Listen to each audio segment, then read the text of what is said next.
13. Experience it in IMAX March 18. Oh my God, who the hell cares? Which, to be perfectly honest, was pretty much everybody's thought when they announced this movie coming out. Everyone was just like, who the hell cares anymore? Because, yeah, people did not come to see this one. Shockingly, I know. But welcome to Time About the Movies, everybody. We've got 4 movies for March 18th, 2016, and we're starting off with the biggest of the new releases, the Divergent series, Allegiant. The third installment of the series, the third of what was supposed to be a 2-part movie, but of course this film didn't make the money they wanted to. They actually dropped the theatrical release for this last part of the series as it was supposed to be a Starz TV film, then followed by a spin-off series, but then the projects were canceled when they realized, yep, people did not want to come to this anymore. Tris Pryor and her boyfriend 4 and their small group of friends escape over the wall that enclosed the city. Once outside, they discover new truths that will shift their alliances and introduce new threats. And again, like I said, nobody gave a crap about this anymore. And I mean, you could tell from the opening weekend, because there was a much better movie out that weekend in Zootopia and 10 Cloverfield Lane, and movies that people wanted to go and see and knew that they were going to go in there and have a good time with it. Not in this movie. I mean, I don't care if you do throw in Jeff Daniels or Octavia Spencer or Naomi Watts or Bill Skarsgård pre-It or Ray Stevenson. Nobody gave a crap anymore, because this is literally the same movie we saw with both The Hunger Games and The Maze Runner. People were sick and tired of this, and it was clear right from the box office that, yeah, this thing was over and done with to begin with here. And it just... none of these movies were ever good. They were just another popular young adult franchise that Lionsgate thought they had a cash cow in because of how well The Hunger Games did it, but no, you gotta have a hook there. The Hunger Games works because it actually has a hook, it has good characters, it has good action, it has a good story that people want to follow.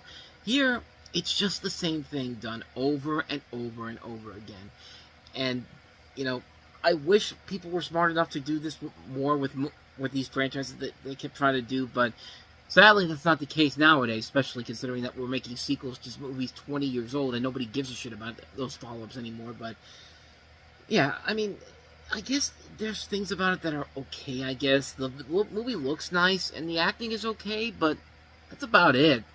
Like I said, nobody really gave a crap about these movies anymore, and it's pretty obvious you could see why, because the shtick was getting old way too fast over and over and over again. It's a mess. It's a mess of a movie, man. But I'll tell you what, it's much better than our next movie, and that is Miracles from Heaven. Miracles from Heaven. You told me I'd be fine. Who told you you'd be fine? Based on a true story. Shut the fuck up. I mean, seriously, how schmaltzy and pathetic can you get with this movie? Oh, he told me I'd be okay. Who told you? Well, gee, I don't know if I could figure it out by the fact that this is a Christian-based movie, and I wonder what person probably told this little girl that she was going to be A-okay. And also, the idea of a young woman of this kid who has a near-death experience and then is later cured because she falls from a tree. I mean, considering that the doctor's played by Eugenio Dubrez, I'm willing to believe that that doctor's probably doing something shady to make you think that she's actually A-okay, but when she really isn't. But no, this is based off of a true story, if you even want to call it that, but about a young daughter who, as I said, has a near-death experience, and she's later cured of an incurable disease, and all because she was on a branch at just the right time. The branch breaks, she lands on the ground, and instead of paralyzing her for life, it apparently cures her, which, I mean, I say it's crazy, but hey, the fact that I think that's something that probably could happen. I mean, there's been times just in the last 6 months alone, I've slipped on a patch of ice, I've slipped in in the store that I work in, and yet somehow I did not get injured or anything like that. I don't know if there's anything internal going on, but it's been 6 months since that happened, and enough has happened to me. So, not to say that this wouldn't happen to me personally, but I don't know. Like, I think it's something that probably could happen here, but it's one of those movies that you could just tell is just trying way too hard to get the most emotional, manipulative BS out of you, and I guess I say it's not, I'm making it seem like it's a terrible movie. It's not really. It's just not a movie made for me. It's made for the audience of Heaven is for Real, that type of an audience, which, yeah, they can buy into this all they want to, and like I said, this is not the worst movie like this, where, they let God decide the future and all that. But no, I mean, the worst example of that is Breakthrough. We're still a couple of years away from that, but this is directed by Patricia Regan, who we looked at her last movie, The 33, a couple months ago, and it's kind of the same thing with this movie here. It's not a bad movie. It's just a very forgettable movie. It's a film that is trying to manipulate you and tug at your heartstrings, but it's really not doing a great job at it overall. I mean, the performance is okay, I guess, and I think the intention is in the right here, but yeah, like I said, it's one of those movies that I'm probably never ever going to watch again. For a one-time watch, I guess it's fine, but yeah, you're never going to want to watch this again after the first time around, so not much more to say about that one. That's Miracles from Heaven. So let's go ahead and move on to, let's get to some good movies finally. Let's take a look at Melissa Rauch starring in The Brawn. But Dad's still there, so now I see it. Is it true that you taped down your breasts? Who told you that? Far from the bar? No. Stacy from Quiznos? God, stop. The Bronze, rated R, opens March 18th. There's always something fun about seeing such a nice character in Bernadette from The Big Bang Theory turn out to be starring in a movie where she's playing a complete asshole. I don't know, in a good way too, but I mean, that's what happens when she leaves The Big Bang Theory, because she's in this movie, and then she was Harley Quinn in the Batman and Harley Quinn movie. But The Bronze, this is the latest film with Melissa. This is the feature film debut for Melissa Rauch, which I found out this was directed by the guy who gave us the legendary This Is Sports Center commercials for ESPN. So, I mean, he's been doing it for 20 years, so it'd be interesting to see what he does with it, directorial effort, and for the most part, he does a pretty good job with it. Former gymnastics bronze medalist Hope Ann Gregory, played by Rauch, has been living off her celebrity status in the hometown of Amherst, Ohio. Though she is reduced to going through the mail her mailman father delivers to steal spending money.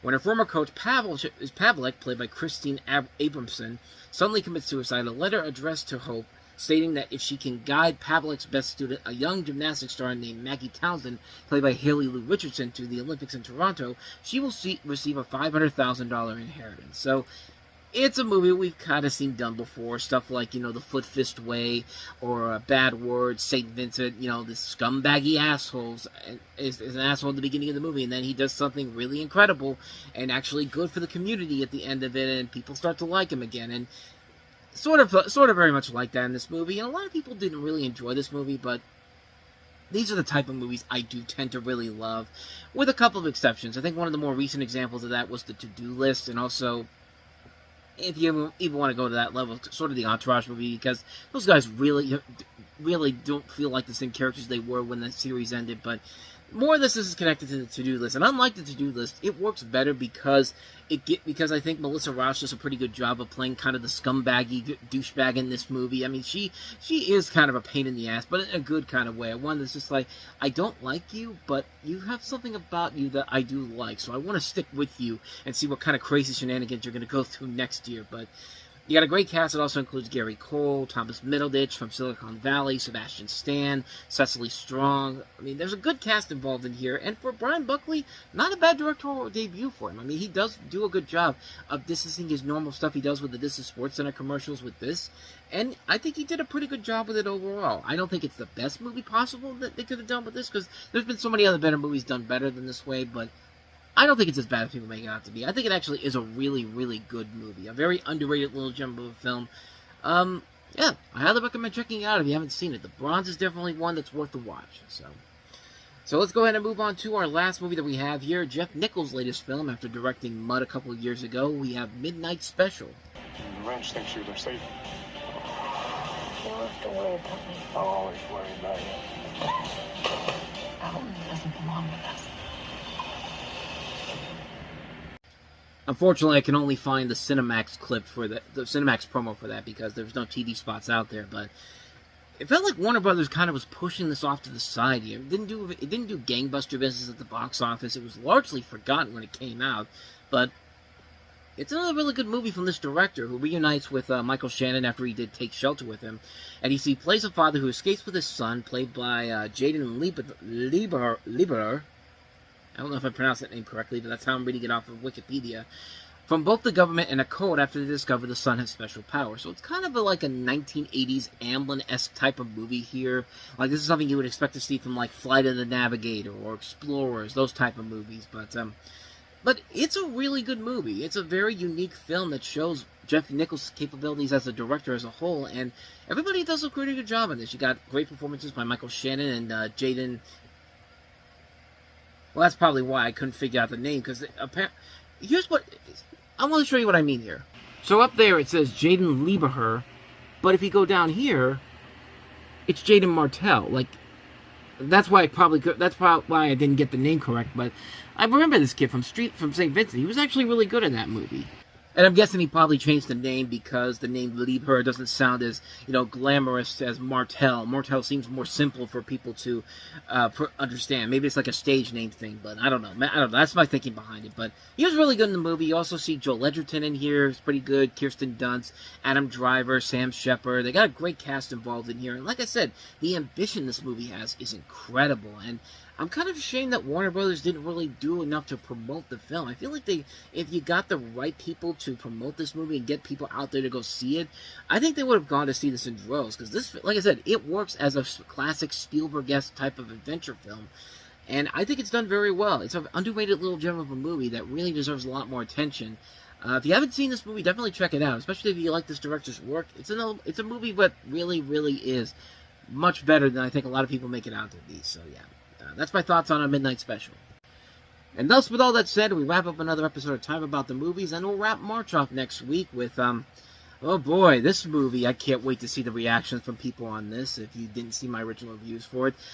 This generation's Phantom Menace, Batman v Superman, Dawn of Justice, the second part of the DC Extended Universe, which was supposed to be, Warner Brothers' answer to Disney's Marvel films, and of course they backfired miserably because they made them in half the time, and they weren't most of them were not nearly as good as they would have been, but, oh, I can't wait to delve into this one. I can't wait also to delve into another bad sequel that came out that weekend, My Big Fat Week Wedding 2, a.k.a. all Nia Vardalos has left, because anything else she tries, people aren't showing up for it. So, with all that said, we'll take a look at those tomorrow. But with all that said, thank you so much for watching this. I hope you enjoyed it. If you did, please go ahead and do me the honors of hitting that like button, the subscribe button, and the notification button. Check out our playlist, too, and also don't forget to check out the previous episode we did. So with all that said, whether it's in the past, the present, or the future, I will see you at the movies. Take care.